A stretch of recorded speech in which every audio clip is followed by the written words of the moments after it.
बता रहे हैं, उसमें क्या क्या सावधानी रखनी है उसके ऊपर ध्यान देना चाहिए। जैसे कि अब इस मरीज के आज टांके खुल गए हैं तो उनके घुटने की पोजीशन आप देखो कितनी ऊपर है, तो ये चीज़ गलत है। पेशेंट क्या करता है, पेशेंट आराम के चक्कर में इस तरह रखता है अपना, जो कि गलत है। मरीज को हमेशा अपने पाँव को इस पोजीशन में रखना चाहिए। इसको ठीक करने के लिए हमें जो करना है, मरीज के एड़ी के नीचे पिल्लो रखना है।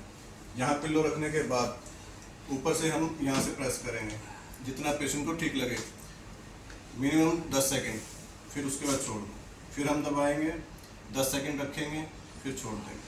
ठीक है, ऐसे 10 बार करना है। जैसे जैसे पेशेंट को इजी लगे तो उसके बाद उस प्रेशर को बढ़ा सकते हो। उसके बाद अगर पेन ज़्यादा नहीं है फिर भी घुटना सीधा नहीं हो रहा है तो हम पिल्लो को डबल कर सकते हैं, हाइट बढ़ा दो, और पॉसिबल हो तो मरीज को सारा दिन इस पोजीशन में रखना है। ये नहीं कि भाई हटा दिया और ऐसे रख दो।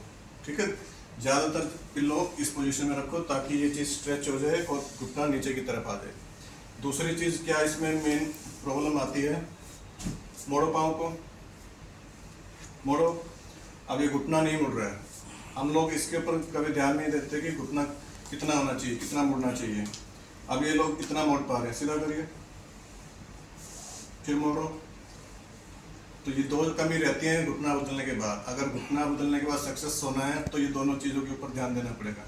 अब पेशेंट को इसको हर घंटे में कम से कम 10-10 बार मोड़ना चाहिए, हर घंटे में रिपीट करना है। अब पेशेंट अगर एक्टिव नहीं कर पा रहा है तो पैसिव आप उसको घुटने के नीचे ऐसे सहारा देके जहाँ तक सहन कर पाए, यहाँ अगर पेन आ रहा तो वापस आ जाओ, फिर मोड़ेंगे जितना बोले जाए, 10 गिनेंगे, फिर वापस आ जाओ। ठीक है, 10 बार कम से कम दिन में 3 या 4 बार रिपीट करना है। स्टॉप कर दो।